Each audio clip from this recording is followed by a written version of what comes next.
Hi friends. So today I'm trying something in the Google Gemini just to try some AI prompts and want to explore how the things were working. So being from automation background, I don't have much knowledge in the development. So I have tried to create one simple application using prompts and also automated the same.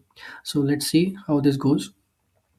So simple idea is to have a user management system where a simple user registration, login, verification link. So basic things are happening. So those that code is entirely generated by Google Gemini, and I'll come to that part. And it is using simple question series of questions and so on. So so it is going to be a backend system. Front end we'll see later. So this is, let's say, version 0, where very basic minimum things should be working. So let's see.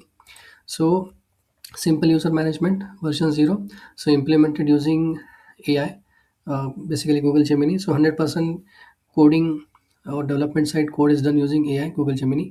Application requirement also are also generated. So basically with a series of question and answer, I have improved my the level of questions I am asking.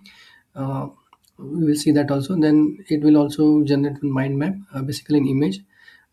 Then to test this code, we will do manual testing using Postman. So that Postman collection is also 100% auto generated. It covers both uh, positive and negative scenarios. Automation code is also generated, but there are some tweaks I have to do. So there is some back and forth with Gemini and myself. So we'll see that.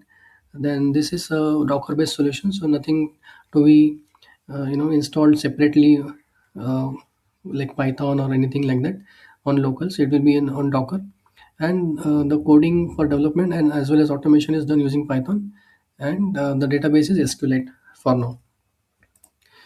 So let's see.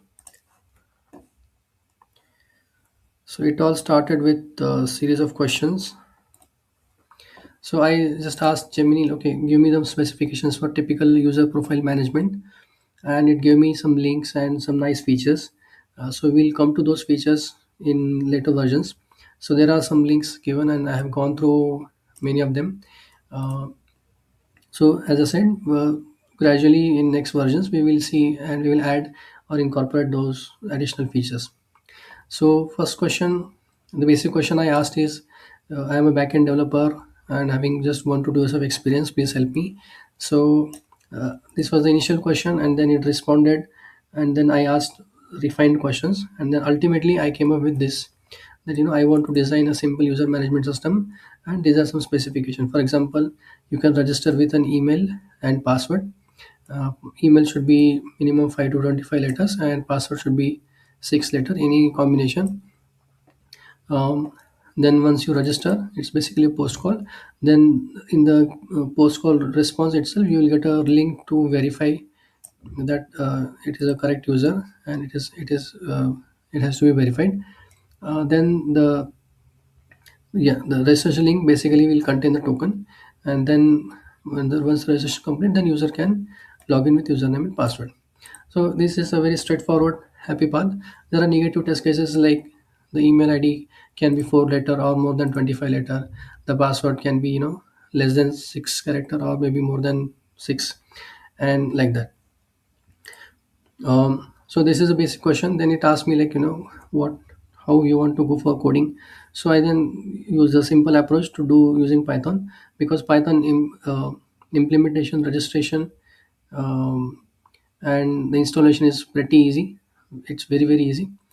So based on this, uh, first thing is we have to generate the software requirements.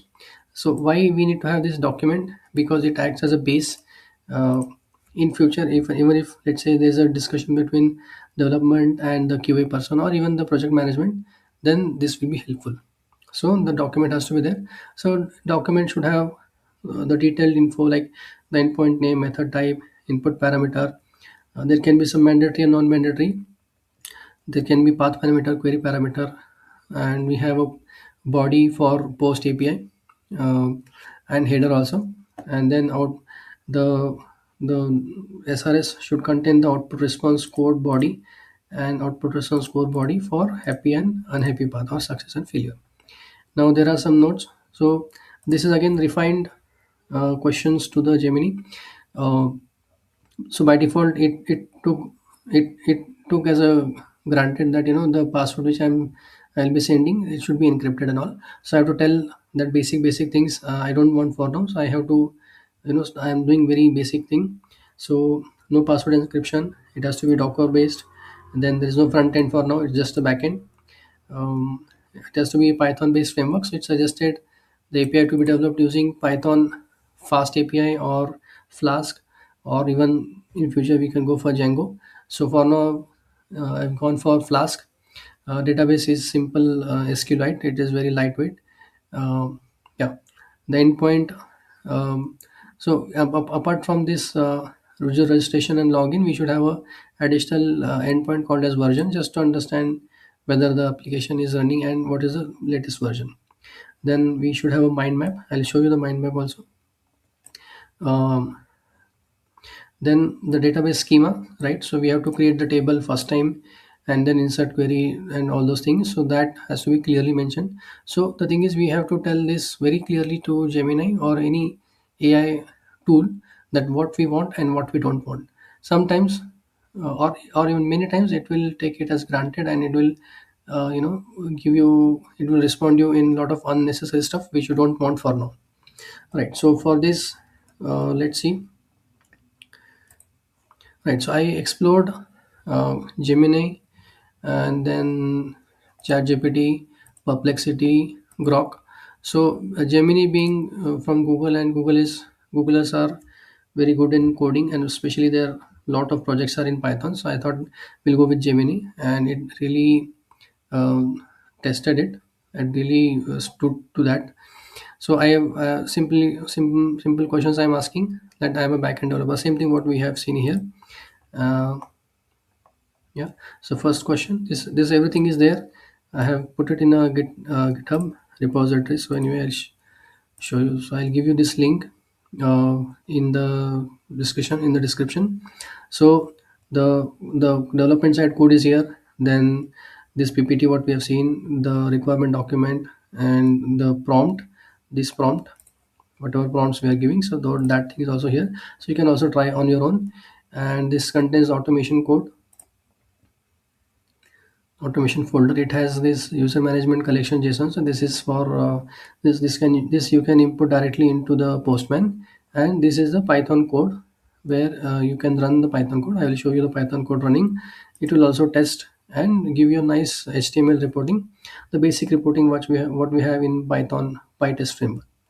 Okay, so it implemented a sample code. uh, let's see here. It implemented a sample code. Okay, so first thing is, it is giving the SRS. It is giving some detailed info about each endpoint method. Um, then database schema. So what table we just for now we are just using one table, and ID is the primary key. And yeah, this is the SQLite schema for creating table. Yeah, so for mind map, it given additional prompt. So this text. So in the first go, it didn't give a mind map image, but then we will see that later I have just copy pasted this in the question, and then it generated one image. So that is one thing.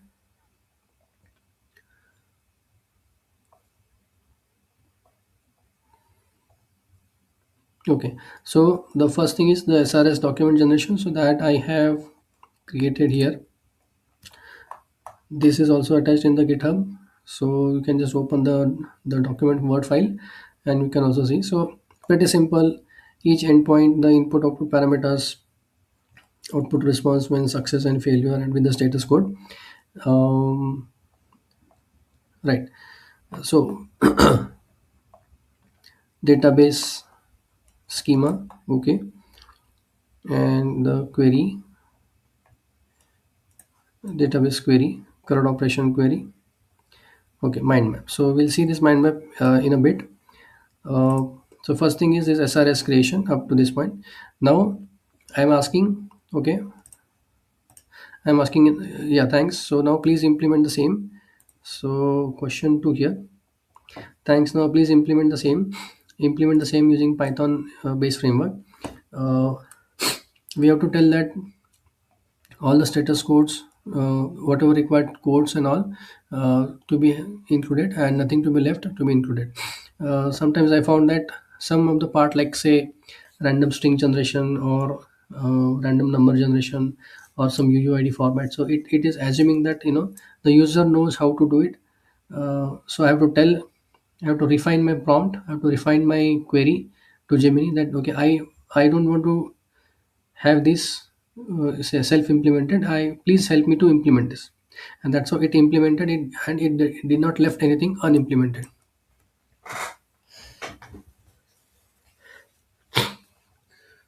Then sufficient logging mechanism has to be there, so for troubleshooting and all we will see that in the Docker also. Then to know hard coding, sometimes it will hard code some status code in the code, so that has to be fetched from some separate config file and all. Now, also the status code, so these are the usual status codes which normally any user application is involved or is using. There are other status codes like let's say 502, 503, 409, 415, even 200 series or 300 series. So it has started giving me all other codes, so I said I just want only these codes, don't go outside of this. Then variable naming convention, yeah, it has to be consistent. So some inputs to Gemini about some coding guideline and all. Name of the relevant items should be having a prefix called as user underscore mngt. uh, Also, so once the implementation is done, then it is saying that it is a Docker based solution. So we need to install the Docker and have to run the Docker commands. So somebody who is not aware of Dockers, they can go on YouTube and search for Docker introduction and all. So I've installed Docker desktop on my Windows, and then there what command has to be given to make the application up and running, make the build, download the image down, make the application up and running, and how to see the output. So that is what these steps will be. I'm expecting that steps to be given by Gemini. And then any YouTube link, if I got some, if I got stuck in some deployment process or Docker process, so that also it will give. Okay, so the question two. So question two is given here, right? So it came up with the Flask API. So for the first iteration, when I gave this, it has come up with the fast API. Then in the second iteration, it said okay, because this looks bit uh, not very easy and not very complex, somewhere in middle. So it suggested the Flask framework. Okay, it is a lightweight and all, and SQLite 3 and the logging we will be implementing. So it has given me a folder structure and all. So I implemented the same. So if you see, this is the folder, uh, and these are the files. So docker compose, docker file requirements. This is the main file where the actual code is there, and the environment file. We'll see that file also in detail. So requirement file, it will just have a requirement, so that has to be installed when you download the project and run locally or using the Docker. So python.env. Then this is the main file. This we will see in detail. Uh,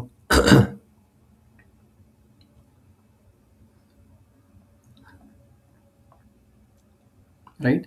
So Docker setups, you need to have a .env as a config file, and Docker file, and Docker compose YAML file. So that also we'll see.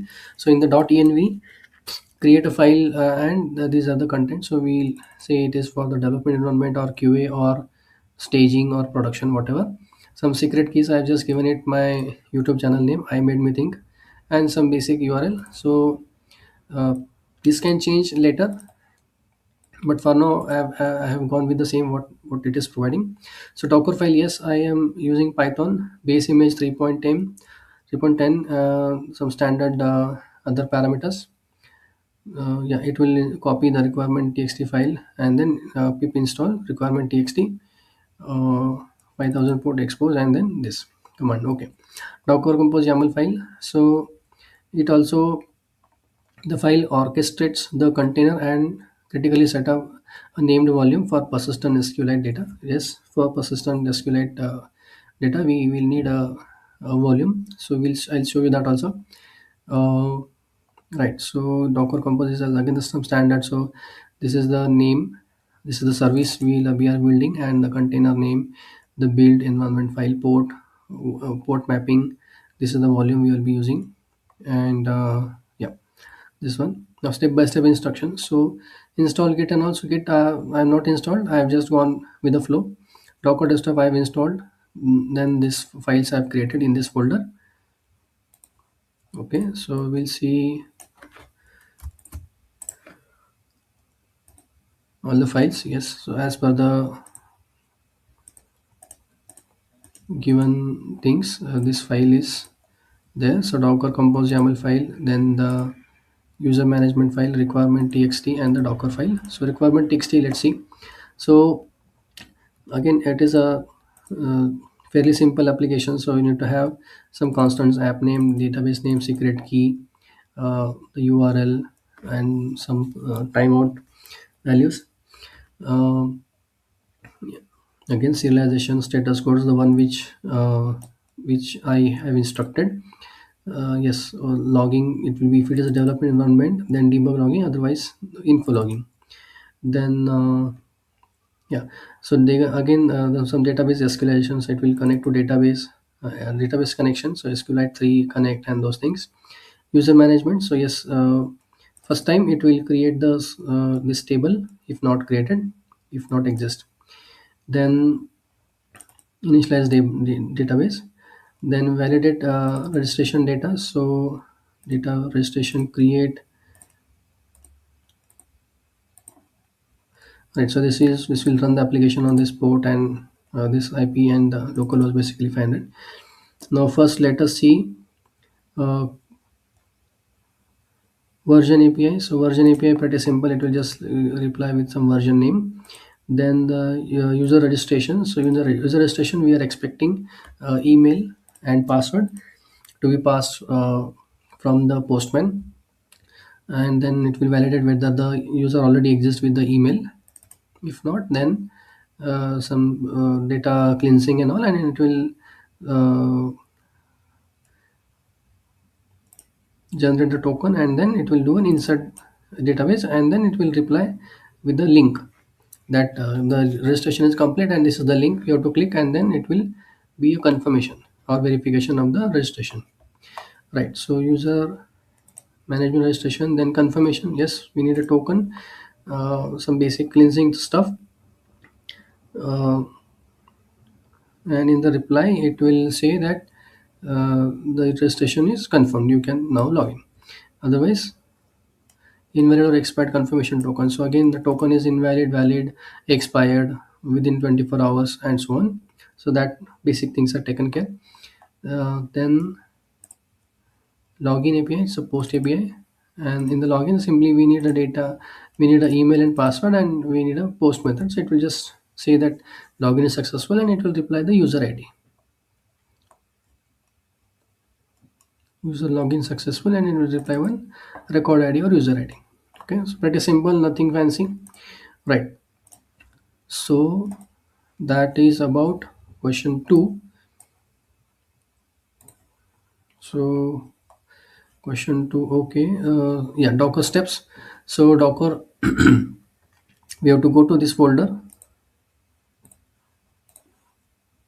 we have to go up to this folder, and then let's see the Docker thing. So this is a Docker desktop where this is a image which was already created. So maybe we'll create it again. The volume is not yet created, so that will be done when we do a Docker compose up, and so on. So right, so I went to this folder where you can see these files are created. So I will simply say docker compose up dash dash build. So it will, so if there is a the Python image is not available, basic image, then it will download, but it is already downloaded. So now it is just building the code and proceeding. Okay, so this warning you can ignore for now. Okay, so yes, the debug logs, info logs are coming up. Now let's see the Docker. So in the Docker, in the volume, this volume is just now created. Let's see, just 2 seconds before, and the image is already there. So the image is just on paper, and then volume is basically a real implementation or real data, right? So Docker Compose build, then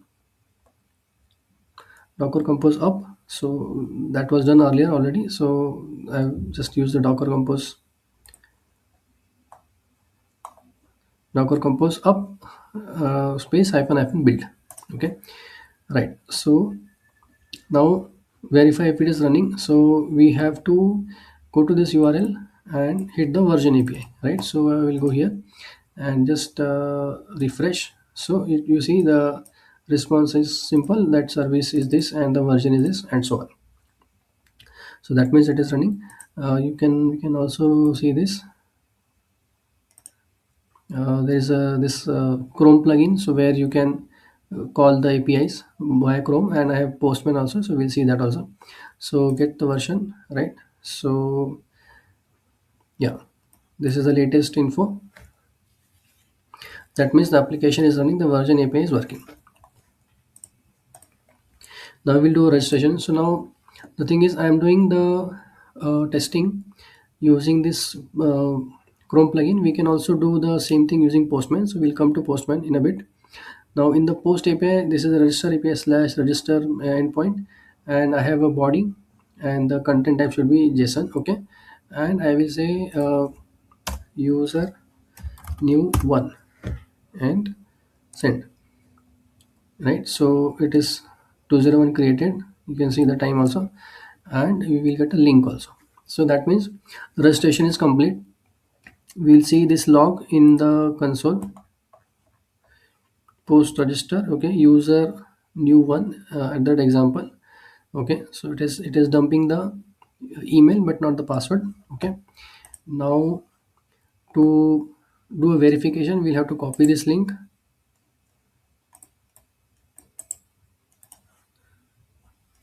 and paste it here.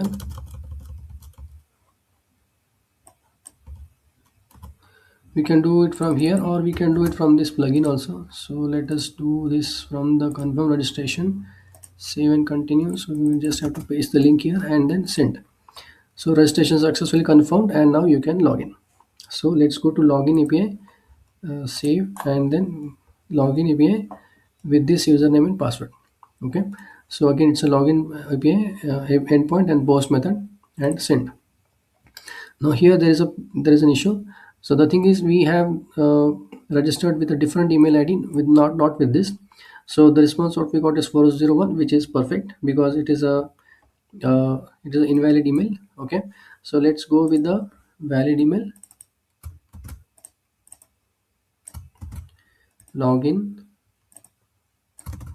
right, save and send.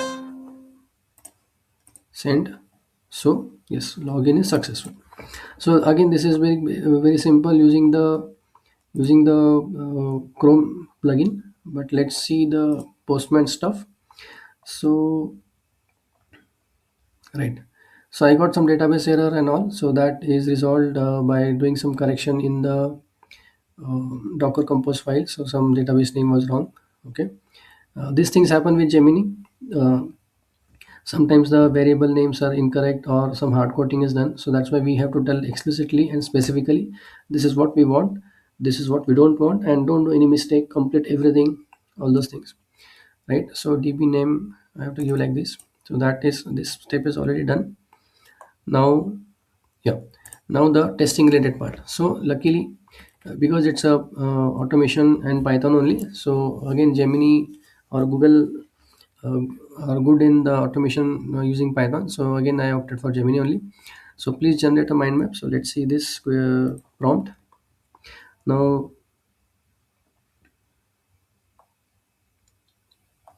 uh, uh, so for mind map, it didn't generate an image so that time, so I have specifically copy pasted the same prompt, and it generated one image.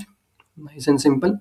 Registration, register, then confirmation, then user login, and the version API independent. Okay, right. So this is also included in the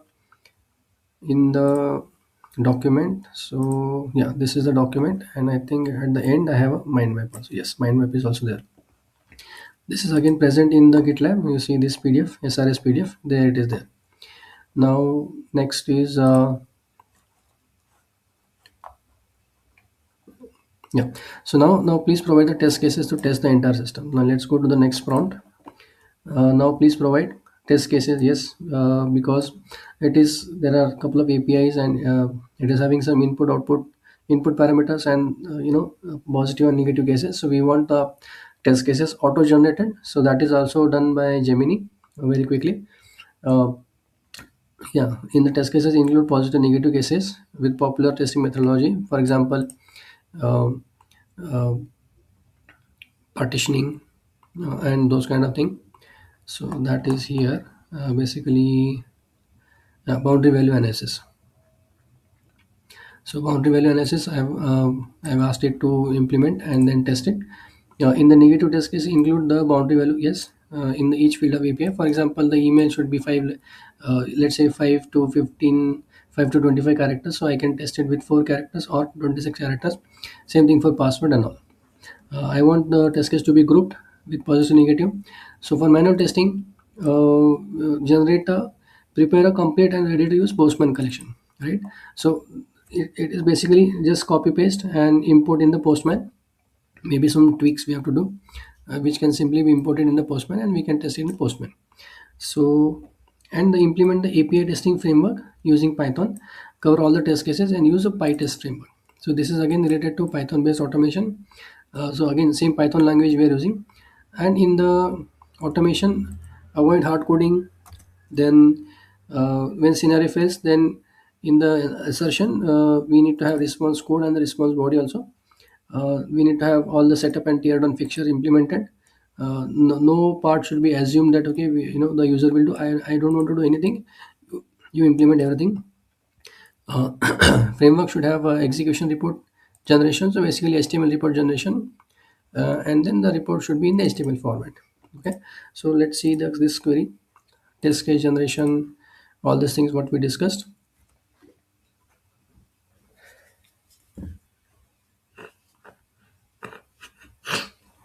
Right. So it generated the test cases using boundary value analysis.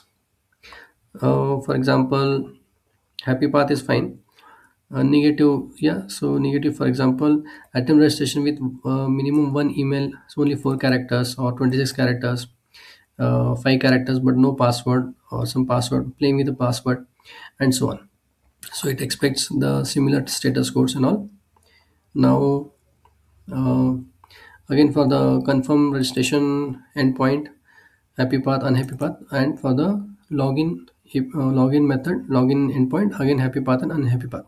Now manual testing using Postman. So yes, I have asked him to have uh, just a JSON collection which I can simply import. So I have copied this and put it in a .json file here. Yeah, user management collection. Okay, right. And if there is any comments or anything that I have removed, and I can import it in the Postman. Right. So in the Postman I've imported in a folder. So get API versioning. So let's see, calling the get API. Yes, so it is working 200. Okay. Now this user management testing, it has some variables. So base URL is this. I want to use this particular um, email ID for registration. For example, tester 3. Password is something, and then the confirmation link. Again, it is going to be dynamic. So we'll see. So right now the registration part. So I will use the email ID, which is in a variable, and the password also in a variable. So it is a post API. Yes, right. So it is working, created. Now confirm registration. So it needs a confirmation link. So that link it will extract from this response, from the post response. So it is already extracted, I think, and send. Okay, token is expired. So we'll do once again. We'll do the tester 4 and then send. And for now I am just going to copy this confirm registration in the link. I am just going to paste it, right, and then send. Registration complete, 200. Okay, so registration is complete. And the login, so login I will use the same. Login is a post API body with the username, the latest one, tester 4, and the password and login. So login post API, login successful, 200. Okay, and it is giving me from user ID, right? So straightforward, very simple and very quickly done,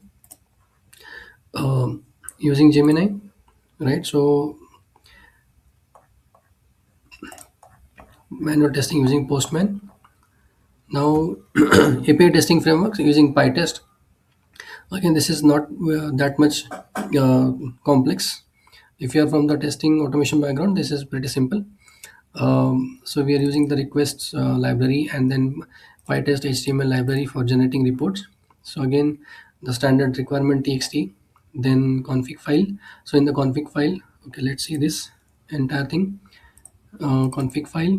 So it has all the constants and all. Then conf test. So here some basic fixtures, for example, getting the API client or register test user, some basic stuff. Then requirement txt, yes, we need to have these dependencies.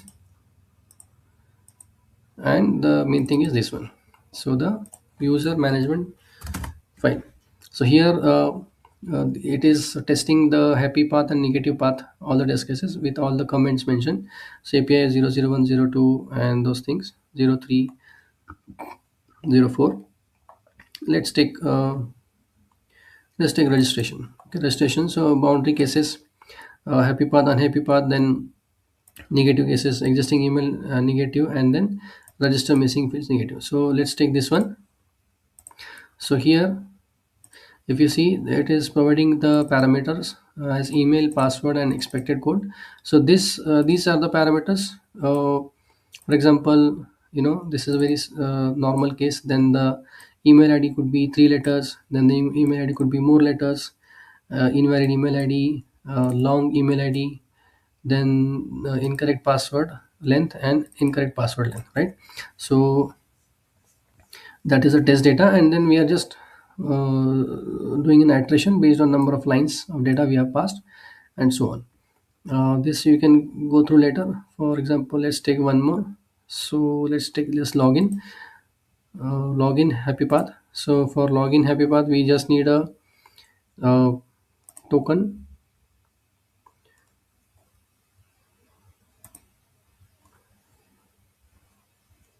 Yeah, user data, we need a user data, basically username and password here, and the confirmation link also.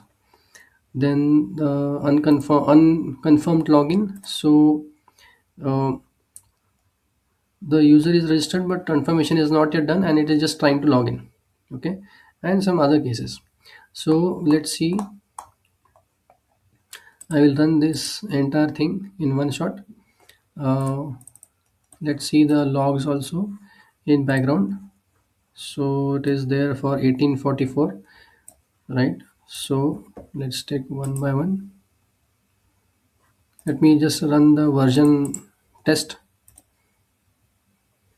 right? So you can see it is successful here, it is green, and it is saying that version API is being called. So the latest is 1847.55. Okay, now let's again run the entire thing in one shot. Okay, so all things are passing. Okay, happy path, unhappy path, and we should see the additional logs. Yes, from this point onwards we can see the additional logs. Lot of additional logs are generated. Now right, so now I want to generate the report. So for generating the report, I just have to run this PyTest HTML report and self-contained HTML, basically some CSS formatting.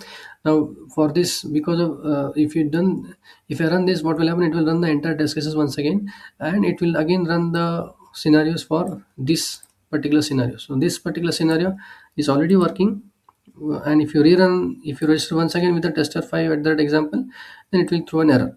So what I will do, I will do a docker compose down, control C, then docker compose down. Okay, and then I will delete the volume. Okay, so now everything is fresh, and docker compose up and build. So just making the a clean start basically. Okay, so it's a clean start, right? So now the tests are run via the command line, and at the end it will generate the HTML report also. So run this. Okay, so it has generated one report. So that report is basically here, right? So it has passed the test cases. All the test cases are passed, and in the Docker also we can see the logs.